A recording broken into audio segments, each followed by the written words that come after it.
Victoria Blackwood was born in the year 1846 on a storm-swept October night, lightning flashing and thunder roaring as her first cry rose into the storm.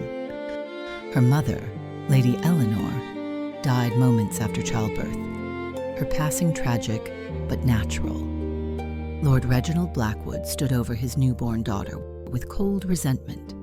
He had lost his wife, gained a daughter instead of the son he desired, and the Blackwood name was left with no heir he valued. He did not hold the child. He simply turned away. Victoria grew into a quiet, observant child, not cold but careful. She longed desperately for her father's approval. She drew him pictures, memorized everything he taught, and practiced her posture, piano, and dancing in hopes he'd be proud. Sometimes she lingered in doorways waiting for him to look up, but he never did. He was distant, stern, uncomfortable around her intensity, and he did not understand her. Yet Victoria kept trying, imagining that someday he would call her "my dear." Someday he would smile. Someday he would say he loved her. She clung to that hope like a lifeline. After Eleanor's death, Lord Blackwood attempted to remarry. Every woman rejected him. Every rejection wounded his ego.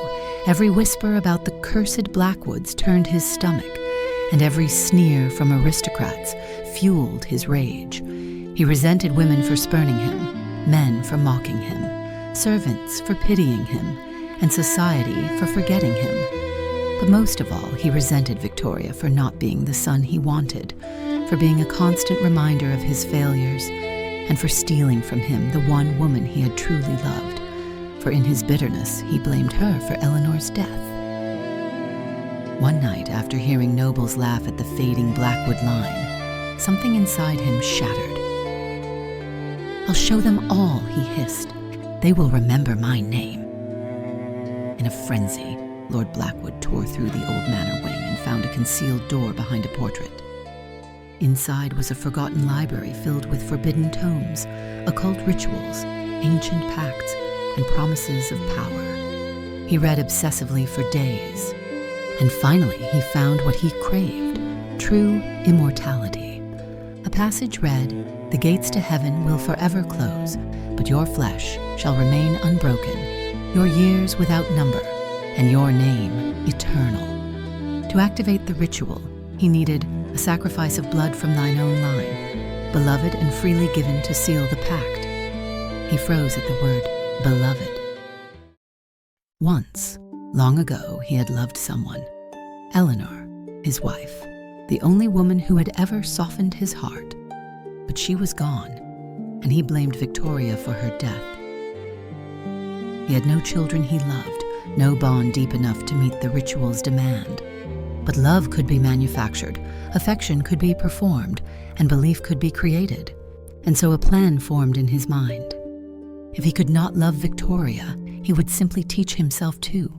Lord Blackwood began to show Victoria affection. Not real love, but a carefully rehearsed performance. He complimented her beauty, asked about her interests, invited her to walk the gardens, praised her grace, and smiled at her. He even called her "my dear girl." Victoria bloomed. Everything she had wanted her entire life was suddenly within reach. She believed, truly, that her father had finally begun to love her. She glowed with happiness. Servants whispered, "She's changed. He must finally see her worth." Storm winds rattled the manor as Victoria followed her father into the forbidden wing, her heart pounding in her chest. When she stepped into the ritual chamber, she froze. The room was vast and cold, carved deep beneath the manor with hundreds of trembling candles lining the walls and the acrid scent of iron filling the air. At the center lay an enormous sigil drawn in blood. Twisting spirals and impossible symbols spread across the stone floor.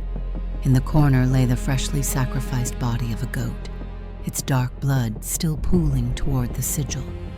"Father, what is this?" Victoria whispered. Lord Blackwood did not look at her.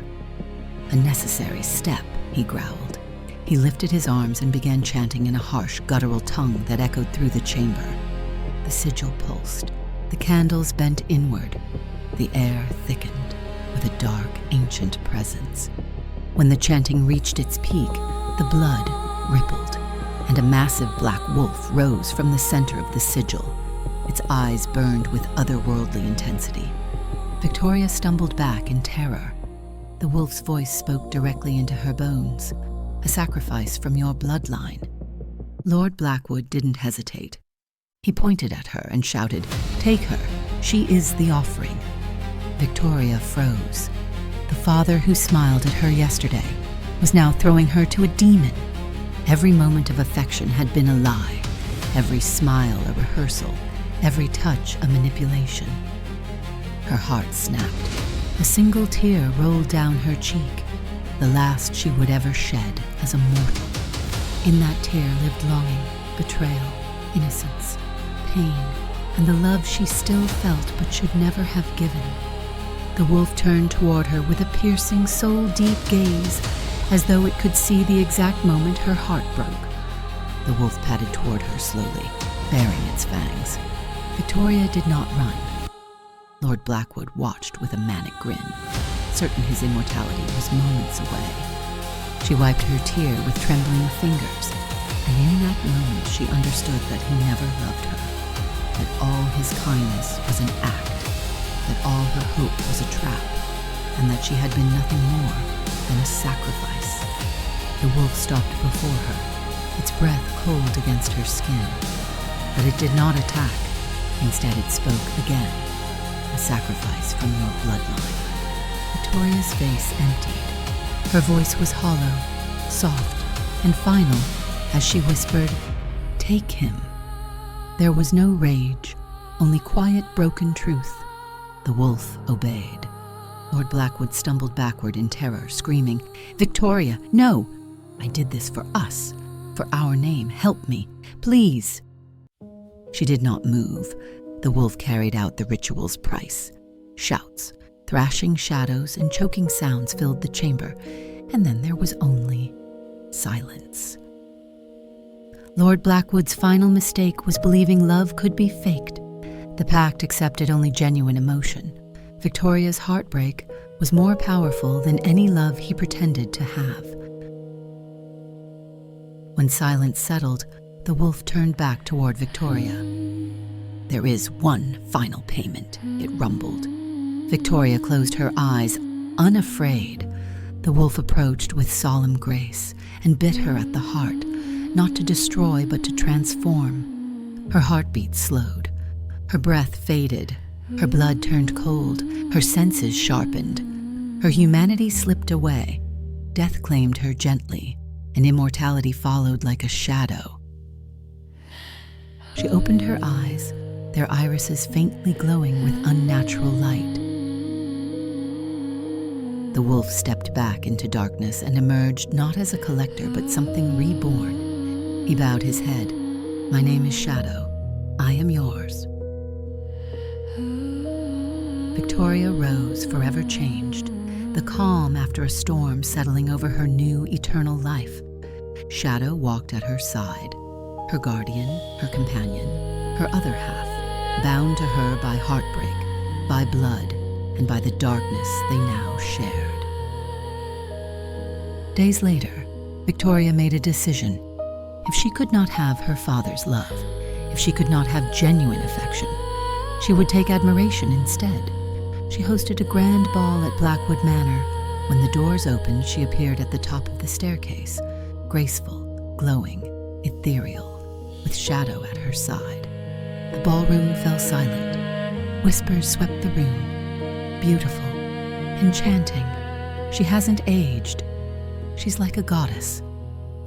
Victoria smiled gently, the smile she once wished her father would praise. Her enchantress aura captivated the crowd. She held many balls, many admirers, many nights of attention and awe. At first, she felt alive, but decades passed. Admiration repeated. Compliments blurred. Faces changed. Mortals aged and died. Her beauty remained the same. She realized the truth. They loved the illusion, not her. Their affection was as hollow as her father's. The ache inside her grew quiet, deep, and eternal. She withdrew from society, stopped hosting balls, and allowed Blackwood Manor to fall into somber silence. People whispered legends, but none knew the truth. Only Shadow remained, loyal, silent, eternal, the only soul who ever stayed. Now, centuries later, she walks through her castle with solemn grace, her beauty eternal, her presence haunting, her heart quiet, not dead, just cautious. She is the enchantress, the eternal heiress, the Lady of Blackwood Manor, a woman who loved once and will never allow herself to be hurt again. Shadow follows her like a living shadow, the guardian born from a heartbreak that changed the course of her soul. Lady Victoria Blackwood is not cursed by birth. She is cursed by sorrow, and she wears her immortality like a crown of silent grief and power.